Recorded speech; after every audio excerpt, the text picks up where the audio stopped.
एक बार क्या हुआ, महात्मा बुद्ध एक तालाब के किनारे विश्राम कर रहे थे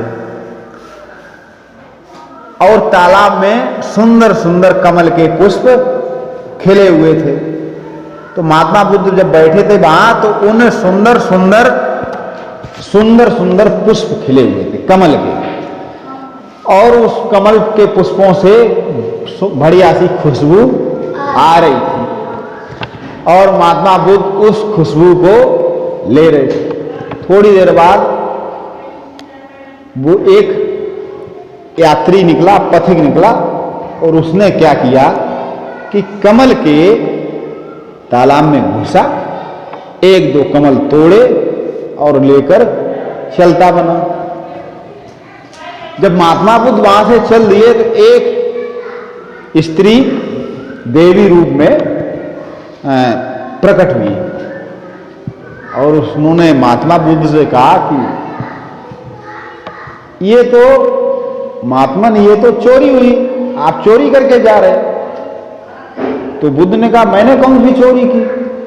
बोले अरे तालाब से कमल की इतनी अच्छी खुशबू आ रही थी और आपने उसको ग्रहण किया।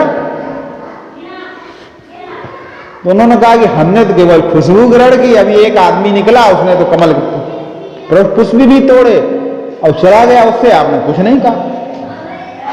तो उस देवी ने कहा कि महात्मन वो एक साधारण पुरुष है, उसको अच्छे और बुरे का निर्णय नहीं पता, लेकिन आप महात्मा हैं, आप लोगों को उपदेश देते हैं और जब आप ही ऐसा करेंगे तो आप लोगों को सही मार्ग पर चलना कैसे सिखाएंगे?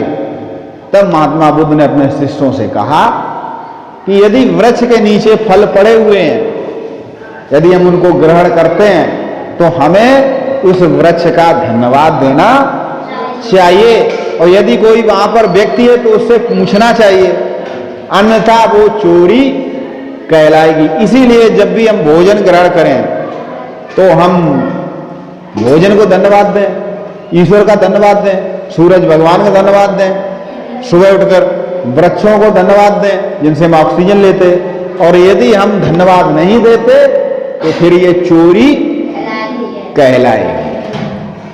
एक कहानी है छोटी सी कि नारद जी किसी मेड़ से खेत से होकर जा रहे थे, रास्ते में तो खेत में धान का खेत था, तो रास्ते चलते उनके हाथ में, जैसे हम जब मेड़ पर चलते हैं तो पेड़ हमसे टकराते हैं, तो उनके हाथ में कुछ बालियां आ गई चावल की, और उन्होंने क्या किया, चावल की जो बालियां थी उसको जो है हाथ में जब आ गई तो उसे ऐसे ऐसे किया, मुंह में डाल के चल दिए। तो भगवान भी उनके साथ थे। भगवान ने कहा नारद जी ये क्या किया तुमने? तुमने जो है चोरी की और अब तुम्हें उस किसान के यहाँ नौकर बनकर उसका ऋण अदा करना पड़ेगा, वो तो तुम खा गए। तो नारद जी ने कहा कि अरे वो तुम अनजाने में खा गए। तो बोले चाहे जाने में खाओ चाहे अनजाने में खाओ, यदि हम किसी दूसरे का ग्रहण करते हैं तो उसका हमें बदला देना, तो इसलिए जरूरी है कि कम से कम बदला ना देना पड़े तो कम से कम उसको हम पहले ही धन्यवाद दे दें। इसलिए कभी भी कोई भी चीज ग्रहण करें हम उसका धन्यवाद तो कर ही दें। उसके बाद हम बाजार से जब कोई चीज खरीदते हैं किसी सब्जी वाले से, अब हमने सब्जी ली, हमने उसको पैसे दिए, फिर भी हम उसका धन्यवाद दें कि कम से कम हमारे पैसे से उसने हमें सब्जी, मेरी बहुत सी जगह पैसे हैं और सब्जियां नहीं मिल रही।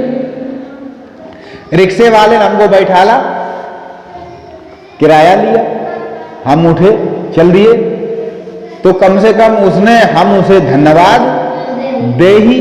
क्यों? क्योंकि बहुत सी जगह हमारे पास पैसा है लेकिन फिर भी हम पैदल यात्रा कर रहे हैं।